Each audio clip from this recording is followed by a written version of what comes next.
Welcome to the first Interrupting Criminalization Beyond Do No Harm session focused on cops out of care. Tonight, we will spend our first hour inviting panelists from ongoing campaigns in San Francisco, Los Angeles, and Boston to highlight strategies, challenges, and wins they've accomplished. The second hour, we will have breakout groups. As an introduction, I want to first and foremost invite our access team to talk a little bit about the interpretation we have today. We have live closed captioning, ASL, and Spanish. Thank you. Welcome everyone to today's session. My name's Joanna and I'm here with my interpreting partner, Julie, to support language access in Spanish. I'll be making this announcement in English and in Spanish.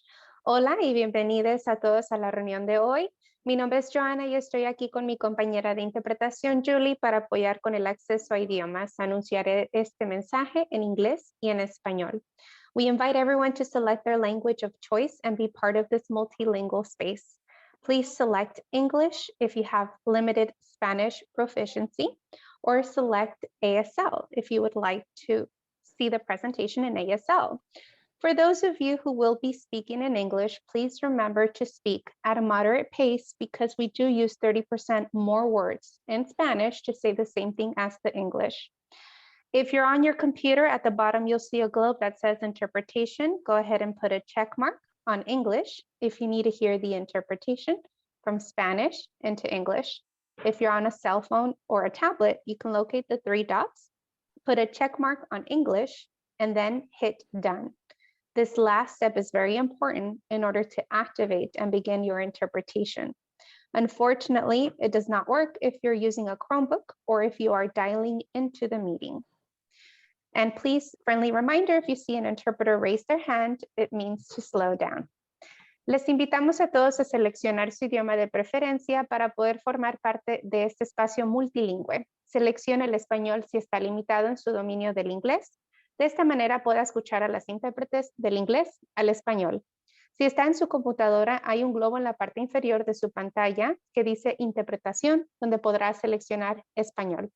Pongan la palomita en español para poder escuchar de inglés al español. Si está usando un celular o su tableta, ubique los tres puntitos y ponga una palomita en español y seleccione done o finalizar. Este último paso es muy importante para activar la interpretación. Lamentablemente no funciona si está usando un Chromebook o si llamó para ingresar a la reunión de Zoom. Y un recordatorio, si ve al intérprete levantar la mano, por favor habla un poco más lento. Muchas gracias. Thank you. Thank you. And just as a reminder, we have ASL interpretation. The first hour is going to be a panel. And so if you want to put the Zoom in speaker view, you'll get the full experience. So welcome all. My name is Fabian Fernandez. I'm an organizer with DPH Must Divest and Beyond Do No Harm. Quick visual description, I have long black hair and a beard. I'm wearing a white shirt and a gold chain. My nails are yellow. And I'm in a room with white walls. We're gonna share a digital land acknowledgement and then move on with tonight's programming. So we will share that in the chat, in English, and in Spanish. Today, we are focused on getting cops out of care. This means ICE. This means cops bringing people in custody. This means cops contracted to provide hospital security. It also means interrogating the criminalizing practices of security in our hospital, and it means unpacking our own relationship to policing. This is part of Interrupting Criminalization's Beyond Do No Harm series, coordinated by Maria Thomas and me, but also supported by Eva Nagao, Erin Glasgow, and Tiffany Wayne. We draw on the radical lineages of the Black Panthers, the Young Lords, Los Siete de la Raza, and other third world movements featured in this image who fought against police and provided healthcare. We also draw from hospital staff and healthcare groups like San Francisco's Worker Defense Committee at SF General, or Freedom House ambulances in Philly, or the Health Revolutionary Unity movement in Lincoln Hospital, who critiqued and challenged policing in healthcare. And we honor all the unnamed movements, both here in the US and abroad, who have fought to get cops out of care. We uplift our partners, and a recent summer series hosted by our neighbors up in the North Canada, the Disability Justice Network of Ontario, on the same issue. Please check it out. We are building tonight on 2 Cops Out of Care sessions we had last year. There it is. Ooh. 2 Cops Out of Care sessions last year, which we have available on our website, where we went over the history of policing in hospitals, listened directly to impacted family members, and made connections to other struggles. Tonight is focused on the lessons we've been learning from our campaigns. This is an abolitionist, multilingual, collaborative learning space where we are all invited to share knowledge, expertise, and also questions, uncertainties, nuance, and disagreements. Abolition cannot be achieved individually. It is a process that must be engaged collectively and in community. So we're an abolitionist space, but we can't guarantee that everyone on here is not working with law enforcement or what their intentions might be. And so with that in mind, we encourage you to participate as much as you feel comfortable in this space. We want to build community tonight. And so if you feel comfortable, please drop your name, your location, or any professional roles you hold or related campaigns you might be a part of in the chat. There are 106 people on the call tonight, so we will not have a chance to meet all of us, but please consider dropping in the chat. Let's get started. Last year, we put together Cops Out of Care resources with public health researchers. We want to share a huge gratitude to everyone who put together these resources. And I want to invite Marie Fatima to come talk a little bit about these resources. Thank you. Hi, everyone. My name is Marie Fatima Hyacinth. It's good to share space with you all tonight. I had truly the pleasure and the joy of working with a really great group of committed thinkers, healthcare workers, activists in creating some resources that are available on the website. I think the link is going to go into the chat shortly. And Fabi, if you don't mind sharing the principles for healthcare workers, I'll start talking about them.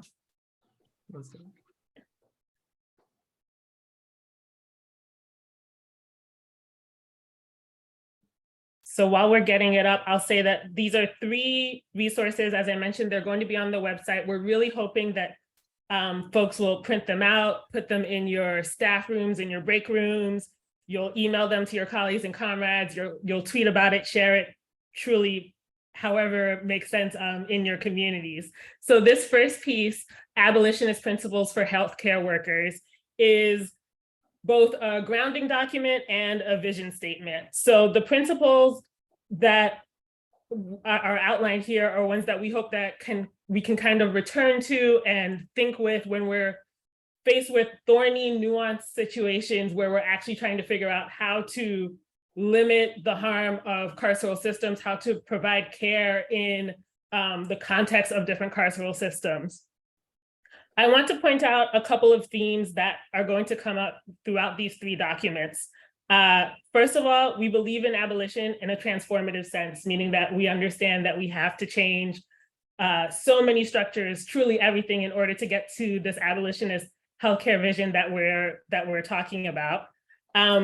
Secondly, we understand that social issues pathologize and criminalize oppressed groups along the lines of citizenship, ability, racism, sexism, transphobia, homophobia, all of that. And so we're keeping this in mind as we think about what health could look like.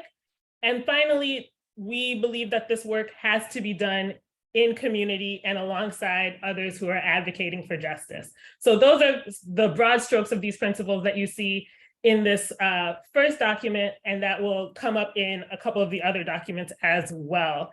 The next one that I wanted to talk about is perfect, the timeline of criminalization. So this one is really for people who are working in hospitals and clinical settings. It's double-sided, which is very exciting.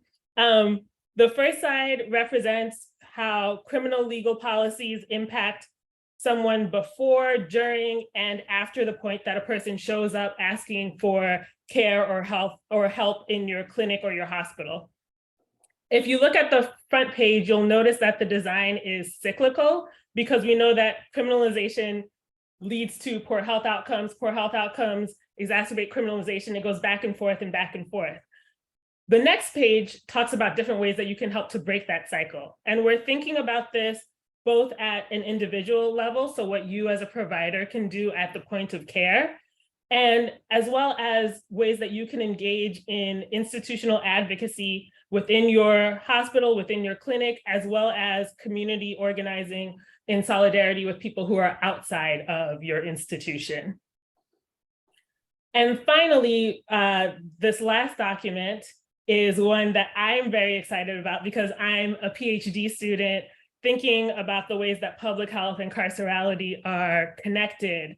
So I'm thinking through these issues in an academic setting, and I started my program in the fall of 2020. And I think, like many people, I was really looking for guides, principles, anything that could help me not produce the same research that got us to these carceral outcomes in the first place, right?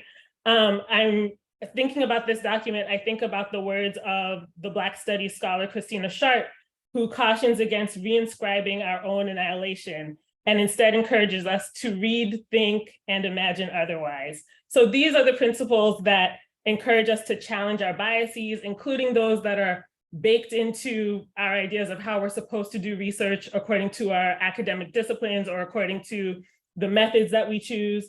These principles force us to challenge the idea of academic research as a lonely endeavor, because they actually demand collectivity, they demand accountability. And they push us to ask liberating questions and test liberating hypotheses, which I think is so exciting for those of us who are coming to this work from this kind of academic standpoint. And of course, as was mentioned earlier, these are encouraged and inspired by the legacy of action research that has accompanied many different movements throughout history.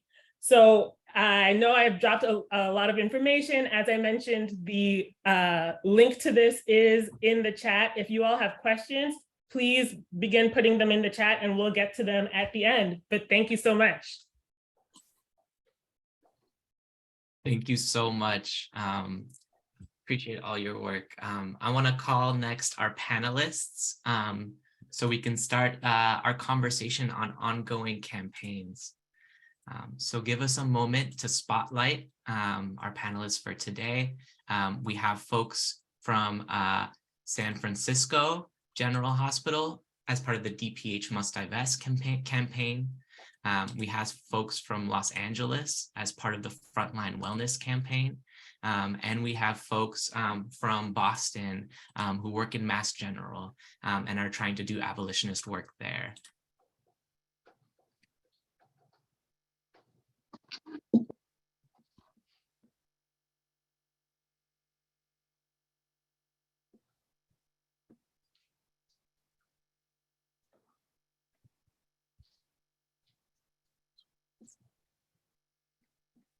All right, making sure we're spotlighting everyone.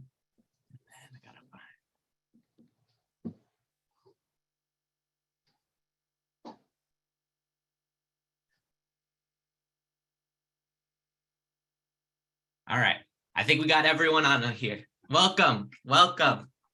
All right, so I want to turn it over to the panelists to introduce themselves and as a reminder to speak slowly, and if you want, add a visual description of kind of what you look like for folks who are just listening. So I can start passing it to Alex. I had a feeling I was going to be first. Hi, everybody. My name is Alexander Vidaraga Delgado. You can call me Alex. I'm a registered nurse, student nurse practitioner, and a street medic with Berkeley Free Clinic. I also organize with DPH Must Divest in San Francisco or Ramaytush Ohlone territory.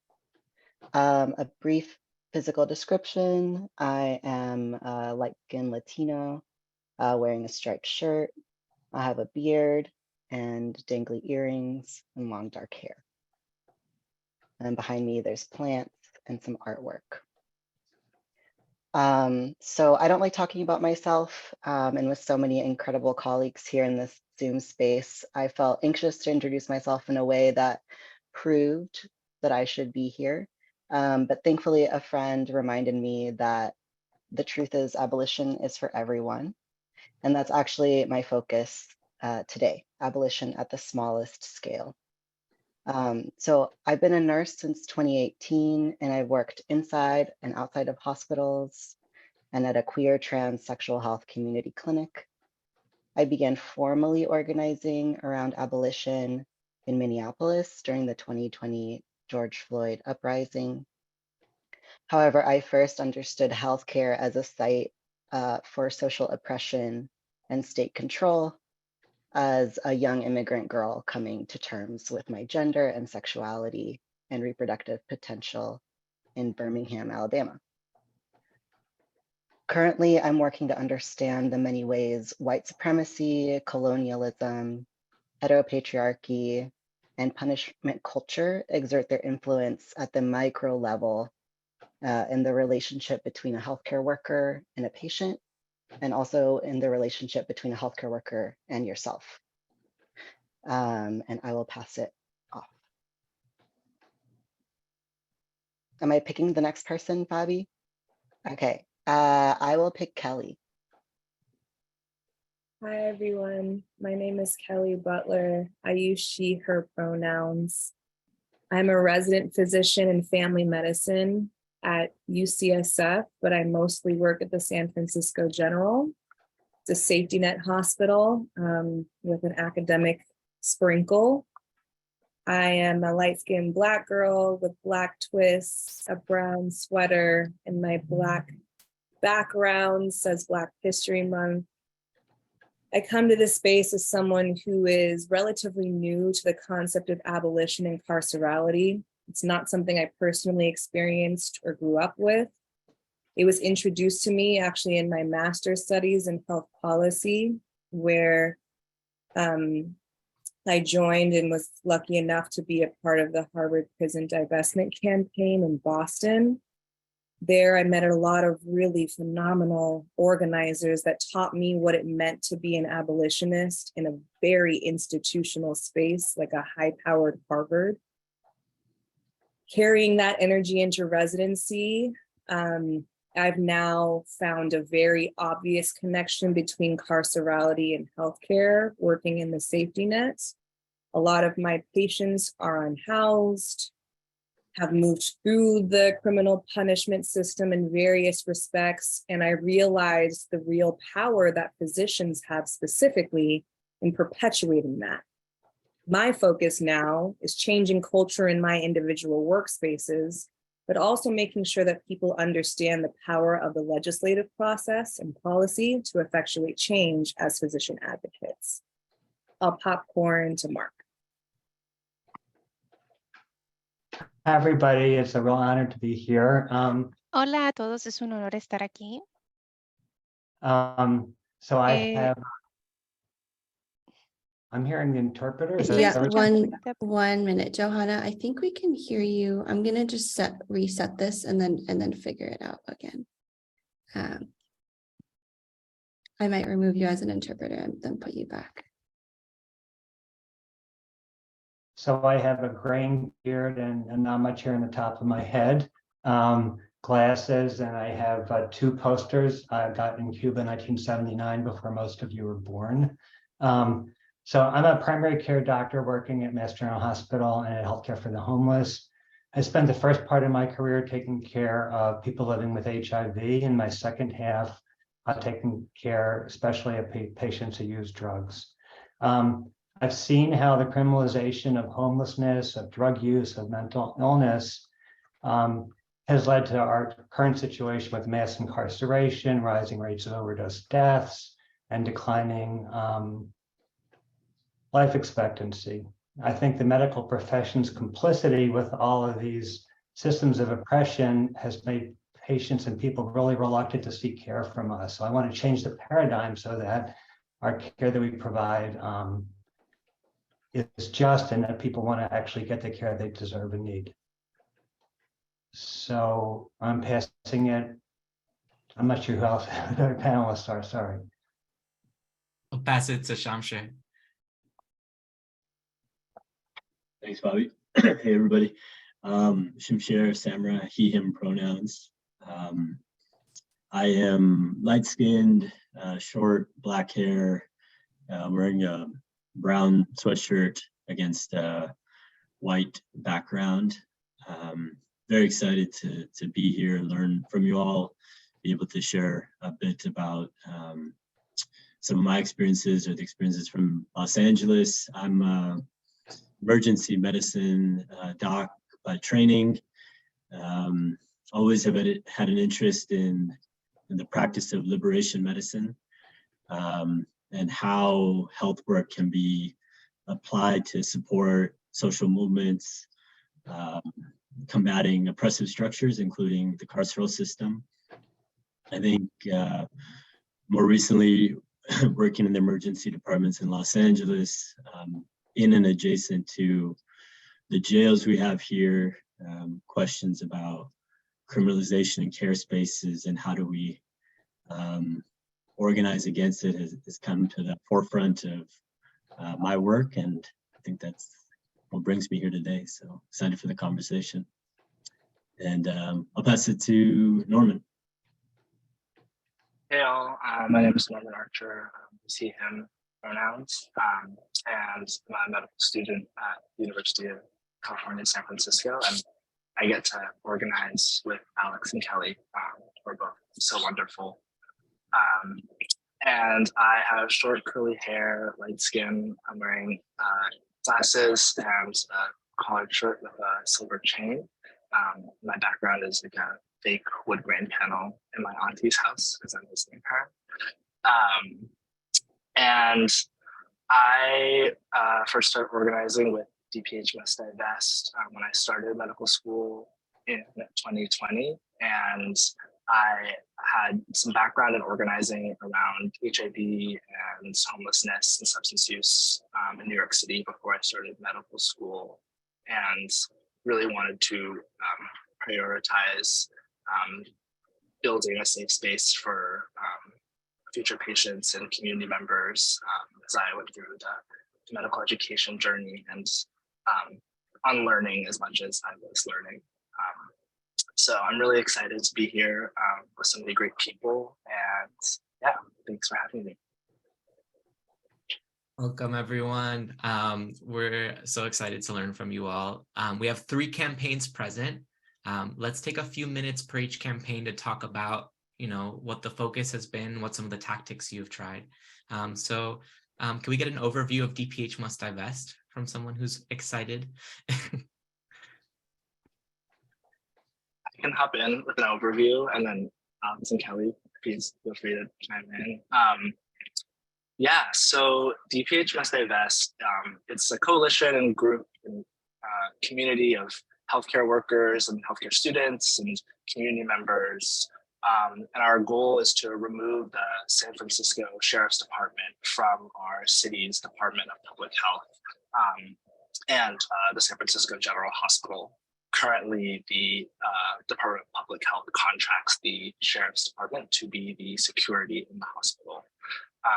And we aim to just reinvest those funds. It's about $21 million a year into the community and into systems that are trauma-informed, focus on de-escalation, and prioritize community accountability. It was started in 2020, you know, in response to local national calls for abolition, but really people have been organizing around this issue as long as the police have been in the hospital. And so we have a wonderful legacy of activists who have been working on this for a long time. To kind of provide just a quick summary of what we've done in the past couple of years, initially in 2020, 2021, we focused on advocating for budget changes at the city level, you know, to eliminate the contract with the sheriffs and to reinvest those funds. We had some successes in reducing the number of sheriffs and getting, you know, the city to hire behavioral health experts and really, you know, divert that money towards better things. And in the past year or two, we've really also focused on building up the capacity and education of our healthcare workforce. And that's looked like giving grand rounds on interrupting criminalization. It's looked like preparing a bunch of materials for both patients and providers on their rights and giving them a usable toolkit for how to navigate conversations with the police and criminalization while they are coming in to receive care. So, you know, we've really just tried to move people in our community as much as possible, both through, you know, political mobilization, but also through creating real tools. And one of the things that I'm really proud of is just that we've built a community for people who are interested in abolition, who need to have a safe space to discuss their negative interactions with the police while receiving care. And we're a group that those people can come to and feel support from and get resources. And the work is endless and has a long way to go, but it's something that I know brings me so much joy to be able to do, and something that, you know, our patients and our coworkers all really deserve to see in our system. So that's it, and maybe I'll drop some links in the chat if you want to learn more, and I'm sure I'll be chatting a bit more. Alex and Kelly, any major things to add?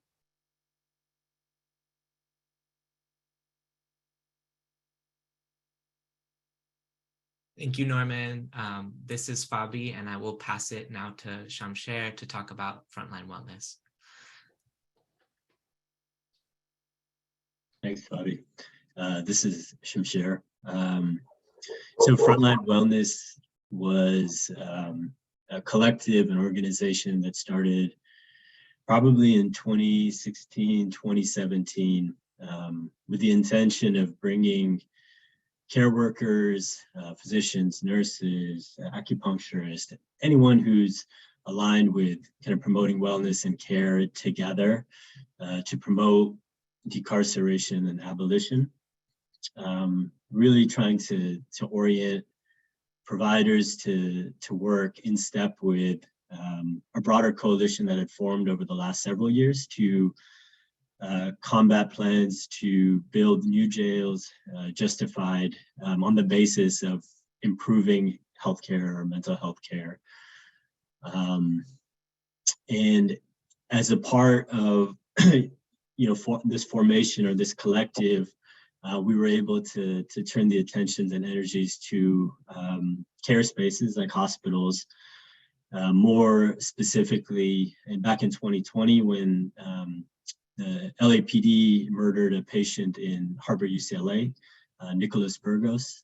And it was obviously a crisis moment, but it represented a crisis and something that, like folks have spoken to, was a long-standing problem.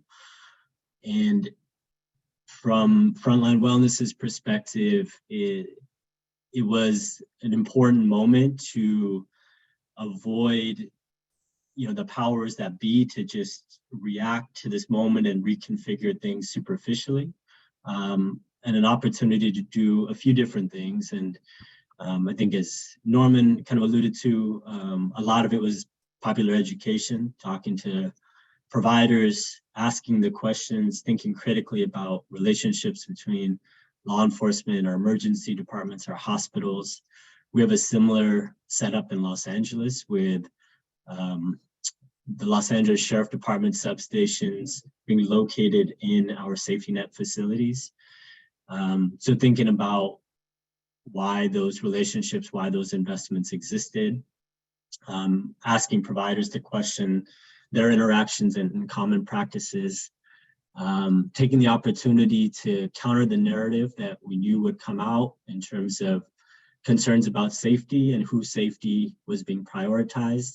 And we did that by doing some ad hoc surveys of residents, of nurses, which clearly demonstrated their concerns about law enforcement presence, the ways in which it impacted patient care, impacted patient privacy, and being able to lift up those conversations as policies were being revisited. We were able to ally with folks outside of kind of the medical world, namely lawyers, ACLU, other lawyers as well, to get clarity around how and why it was feasible to more clearly demarcate, kind of eliminate law enforcement from care spaces, but also divest and offer guidance to our board of supervisors. And ultimately, you know, it led to a revision of policies. The policies by no means are perfect. There were some wins in those policies, including, again, better kind of protection of care spaces, checks against free movement of law enforcement into and out of the hospitals. But we ran into kind of important barriers that other folks might be running into, namely health system concerns about risk and liability, labor issues related to law enforcement unions who, you know, were negotiating budgets alongside, you know, nurses and care providers, and then some really kind of exaggerated fears from folks, and also kind of a lack of investment in alternatives. So that's kind of where we've been over the last 2 or 3 years. I think where we're focusing our attention moving forward, recognizing kind of where we've been, is recognizing the need to have more engagement from patients and communities in these conversations, both in relationship to safety, security, what that means, but more generally, how do we use that as a platform to improve kind of community ownership and control over health institutions. Because really it's that lack of control and influence is kind of what leads us to these moments of crisis. So we'll leave it at that. This is Fabi. Thank you, Shamsher. And I will pass it to Mark to talk about Mass General. So I feel a little bit fraudulent compared to the LA and San Francisco folks because we're just really a fledgling campaign here. But spearheaded by some Harvard medical students, some residents and junior faculty, we're organizing to try to redirect funding from our police and security staff towards a behavioral emergency response team.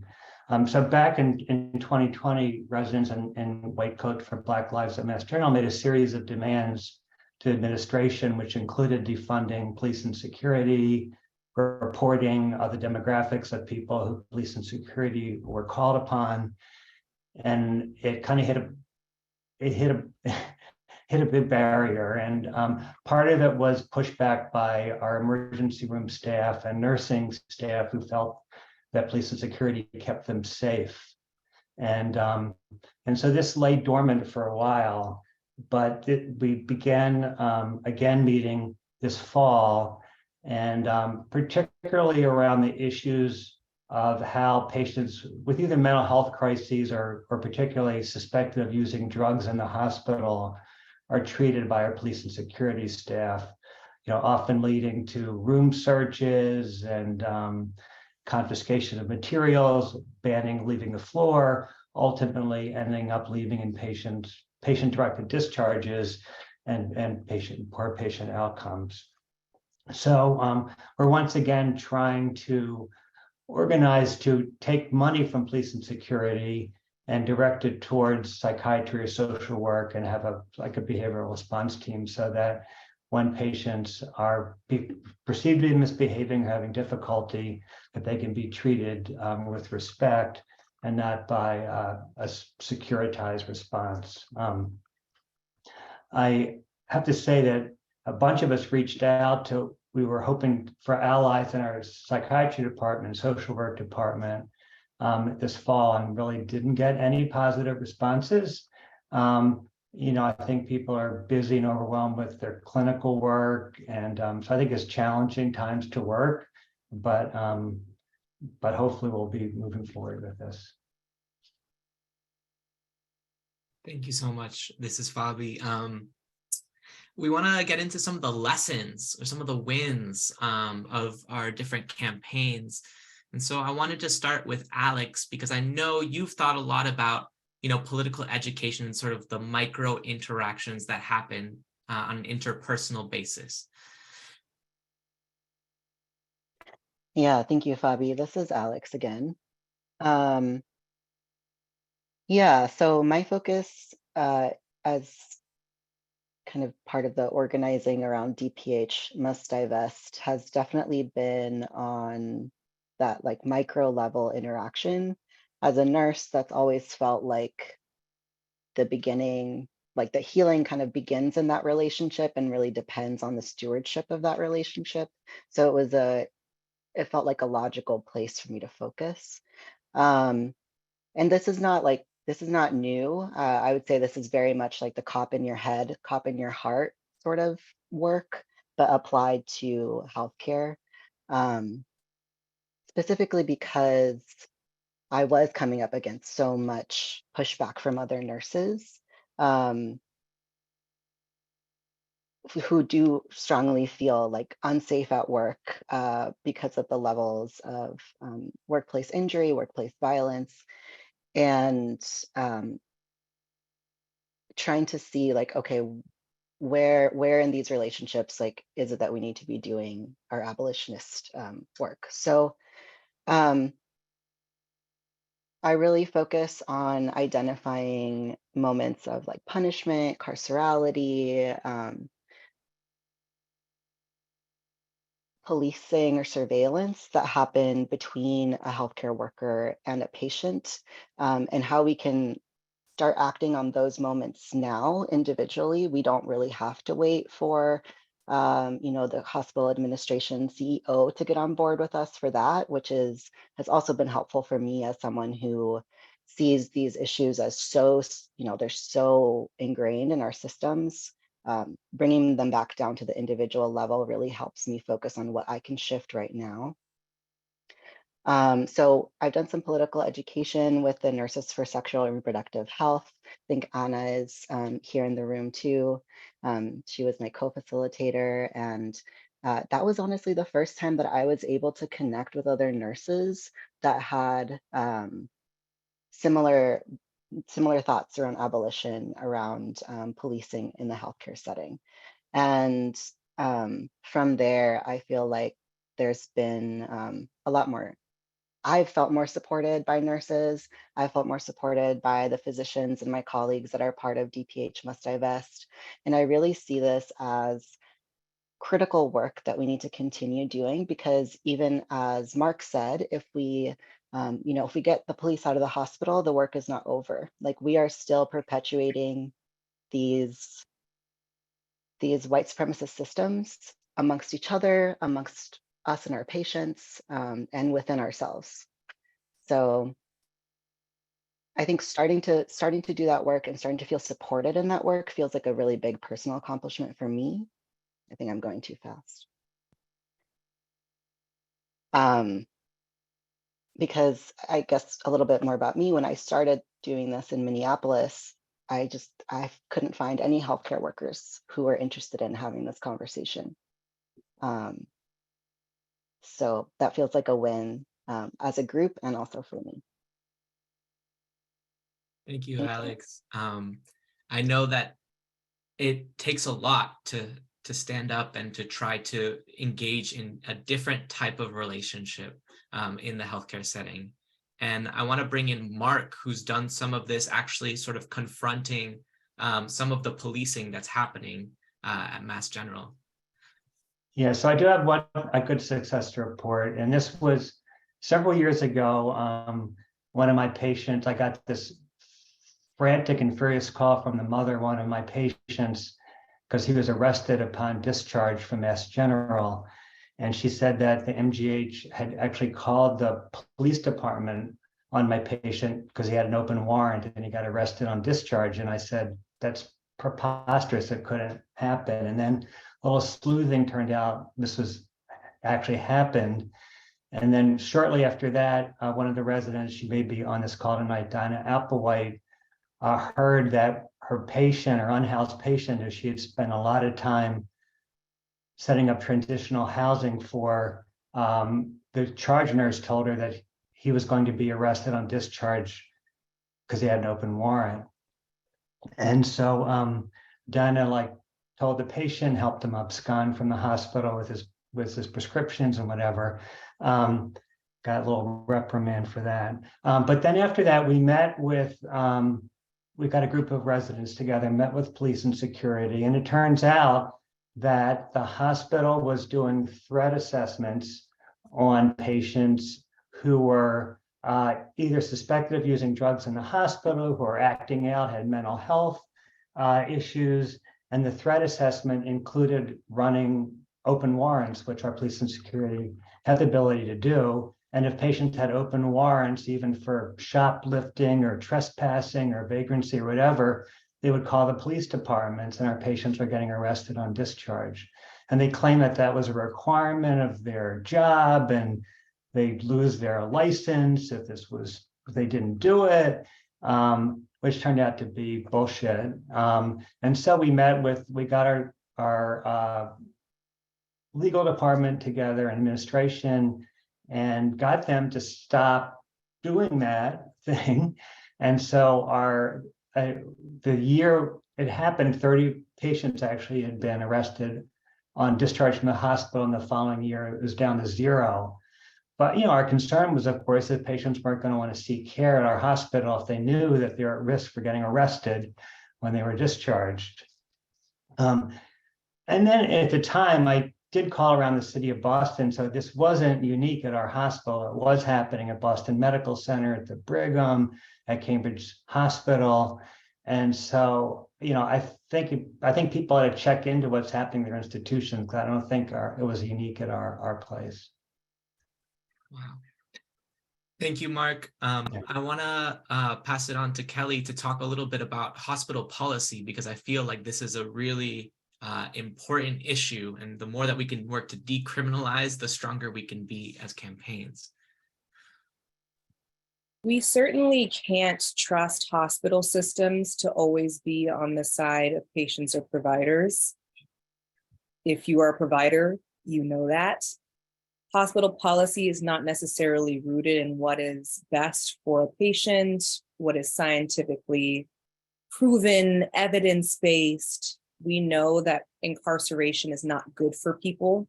We have plenty of data to support that, yet policy doesn't always protect against incarceration. So I'm just going to start there when we're talking about hospital policy. What I can say, though, is in the effort to achieve a more abolitionist space, in the effort to make sure that a hospital or a clinical space can be healing, we should know what hospital policy says. Just like we have to go through trainings around HIPAA, around workplace safety, around how to wash your hands properly, we should also be versed in what policy says about people that use drugs, who are in possession of drug paraphernalia, who have outstanding warrants, who are under custody when they come to us, especially if you're operating in a system, a clinical system, or a hospital that accepts those patients. It's your duty, just as much as it is to understand how to protect personal health information. And it's often really accessible. It's not supposed to be hidden.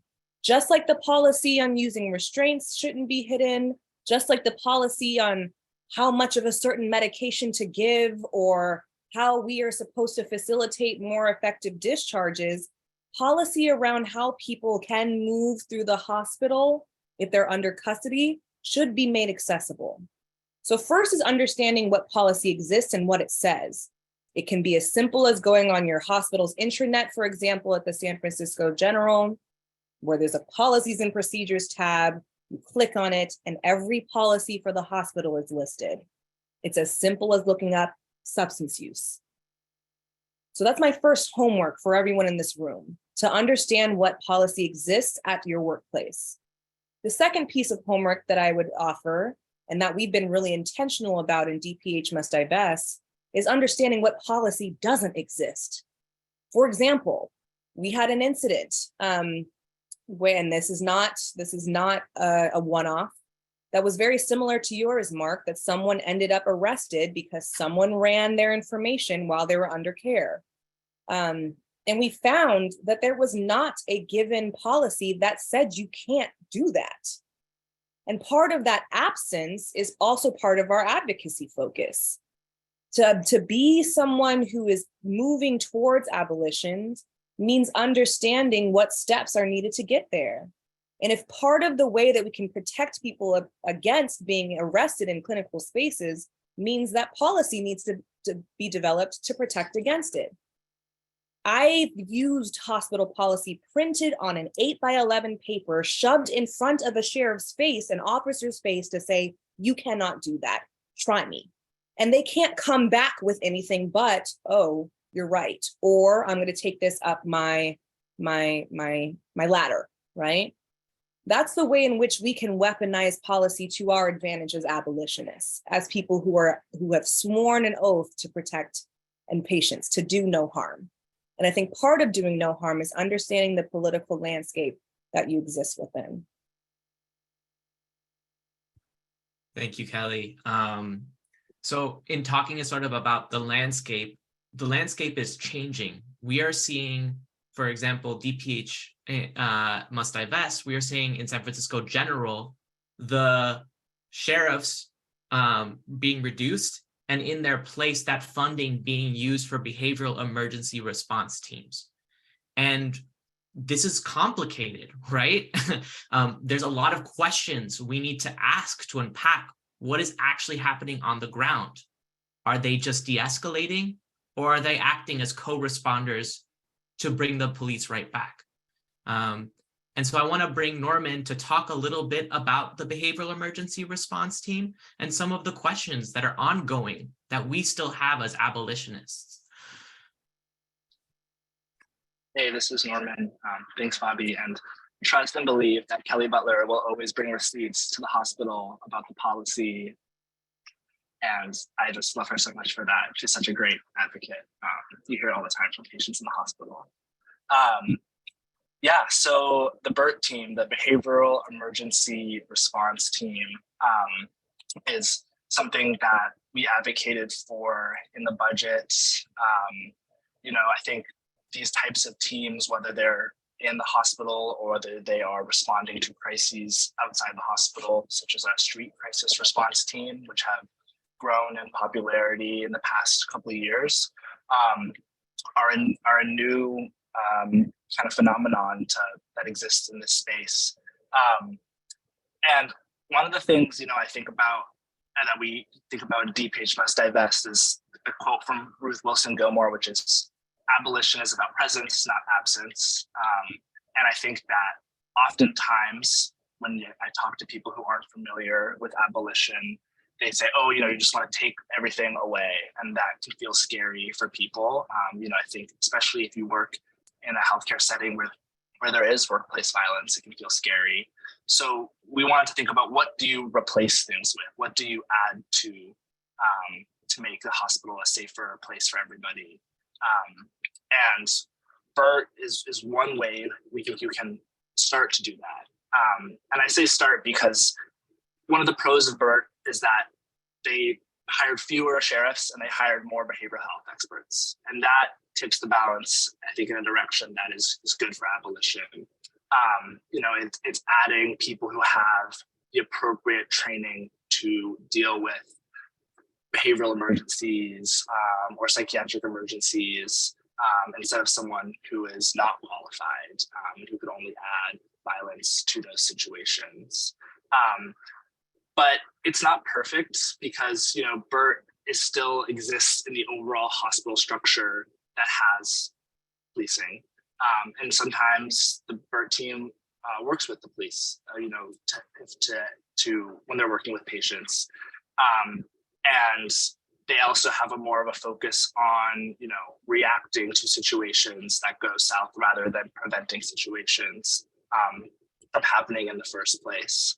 So I think, we have been supportive of the expansion of BERT, because not only do we believe that it's better than our current situation and a step in the right direction, but we also really believe that we need to be trying new things and trying and experimenting with abolition in order to find what works, right?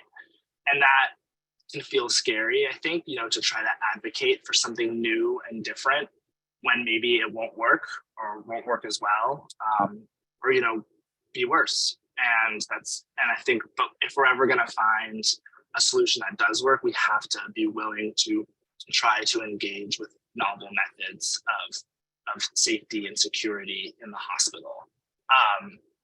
So I think if you are organizing in your space and this is something you are advocating for, I think it's helpful to think about these frameworks, because you don't have to have the perfect solution, right, that fixes everything, because we're never going to fix all these problems if we don't fix housing, if we don't fix healthcare, if we don't fix poverty, et cetera, et cetera. But we can still make an impact on our patients' lives by changing some of these things. So that has been really grounding for our coalition to think about as we have advocated for the expansion of BERT. And I think to work kind of backwards for people who don't know what BERT is, since I kind of left that off in the beginning. This is a team of psychiatric professionals, so psych nurses, psych techs, other mental health professionals who can respond to patients who have behavioral or psychiatric emergencies in the hospital, instead of the police being the first line they call. In our hospital, that's the case, or security in a different hospital setting. So I think just keep all those things in mind. But I think the biggest thing that we've learned is just you have to really be willing to try new things and really encourage your the powers that be, wherever they are, to invest and make sure that you are adding things and emphasizing that you want to add things to make the hospital safer, not always take away, just as like a political strategy moment for you all. And I'll pass it back to, I think, Shamsher is next.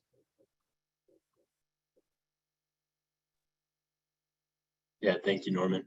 I think one of the successes we've had, and probably one of the biggest ones moving forward, is coalition building.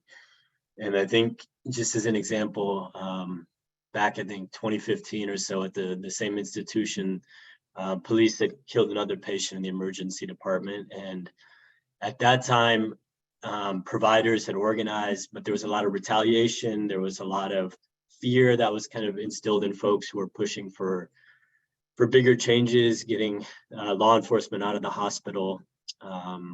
There was some positive outcomes. There was our equivalent of a behavioral health response team that came out of it, but really it was stifled. And in 2020, coming on the heels of some wins in terms of jail closure, the fact that providers had been working in kind of this broader decarceration struggle, there was relationships that existed, kind of practical alignment, theoretical alignment, recognizing kind of the safety net as an extension of the carceral system.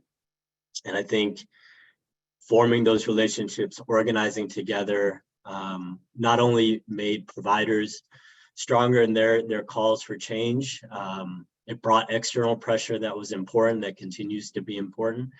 And I think collectively it's helped us think about other kind of arenas or areas of struggle that continue to arise.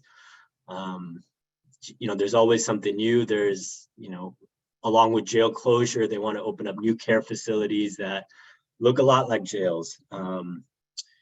Around California, next year, it's going to be the first state where care providers can start billing Medi-Cal to do work inside the jails, and law enforcement, potentially wants a piece of that. there's new networks of providers that, what are the relationships with law enforcement? So it becomes clear it's not so easy as close the jails. I mean, definitely do that, but it can't just drop the money into our systems of care that exist. And I think these moments and these crises have helped us kind of come together in thinking about them and how to move forward together. Thank you so much, Shamsher. I want to hold, this is Fabi, I want to hold this last, 5 minutes or so to ask, what questions do you still have kind of moving forward in this struggle? And I'll just kind of open it up to the floor. One of the things, this is Kelly, one of the things that I have certainly struggled with is how to be an effective advocate when my profession does not really promote permanence. You are in college for so many years, medical school for so many years, residency for so many years, maybe fellowship, and it doesn't really promote permanence in organizing. And there can be an element of voyeurism, I'm going to say that, that comes with being a physician advocate, because our profession often drags us to different cities without our permission, without our say-so. We're lucky to get into the medical school. I hope that I match at the residency that I rank the highest, but I may not. And with that, your energy around what you care about, your personal values and your commitment to abolition doesn't leave you. But abolition is a long game. This is not a movement that is going to be necessarily realized even in my lifetime. And I had to ground myself in that idea. A question that I still have that I haven't fully answered is, how can I be effective when I'm only in a space for a couple years at a time? But I offer that question because I know it's one that's shared by my co-residents even. I'm scared to even engage in DPH must divest when I'm out of here in 3 years. How do I develop a relationship with a intentionally anti-carceral clinical space when I'm not even going to be seeing these patients in 2 years? And I respect that hesitation and difficulty. And I hope that when we come into the breakout room specifically for other care providers, that we can unpack that together.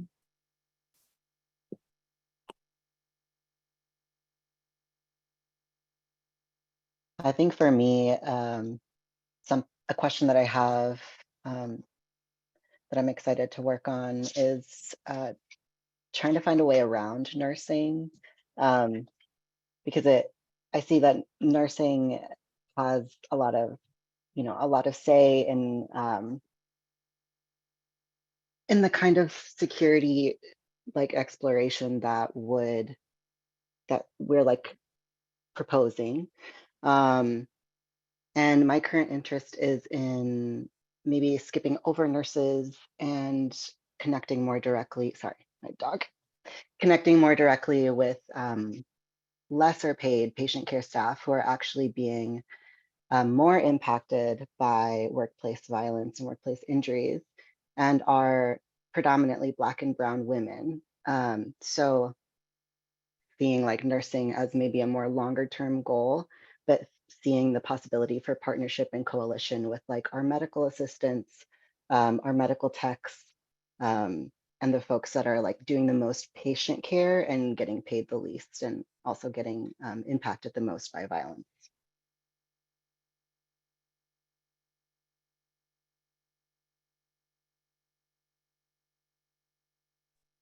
I have a question too, if it's okay. Is there time?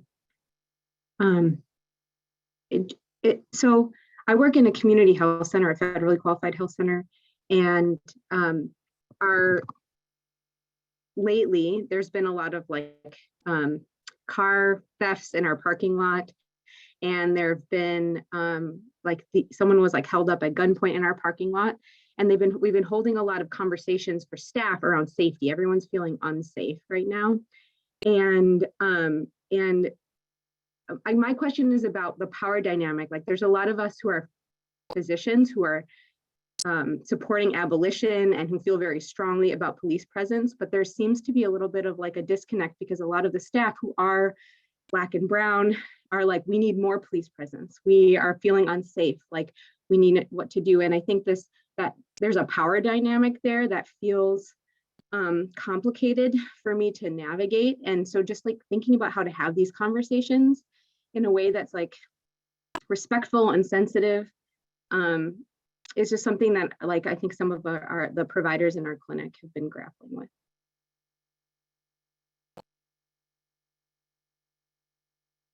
Thank you so much for that. And, you know, I actually appreciate you chiming in and bringing that question. We're going to have more space for questions in the discussion group. But I think this is one question that we can definitely bring into that discussion space is how do we navigate the very hierarchical nature of hospital spaces, especially when exposure to violence is concentrated at the bottom, right? Around folks who are at the lowest paid jobs, who are often in many ways deputized to enforce policy. No, you can't get up out of the room. No, you have to stay seated because you're a fall risk. No, you can't have food. No, like you can't use drugs in here, right? Like a lot of that falls on the sort of people who are directly involved in patient care. And we need to think not just about like the ways that violence is distributed, but around the ways that labor is distributed in healthcare. And so we can bring that more into the breakout group. I want to, any last burning questions from our amazing group of panelists before we move on?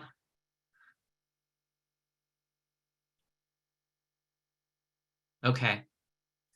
Forever hold your peace. Deeply, deeply grateful. Can everyone just like give a little like emoji applause or some love in the chat for our amazing panelists? We're so grateful for the amazing work of DPH Must Divest, of Frontline Wellness, of the folks organizing at Mass General, and to all you out there who are doing your own campaigns. We want to learn about the work that you are doing. We want to connect. We want to be doing a million experiments, right, to try to get cops out of care. So I'm going to move on to the next part, which is going to be more interactive this next hour. And I want to invite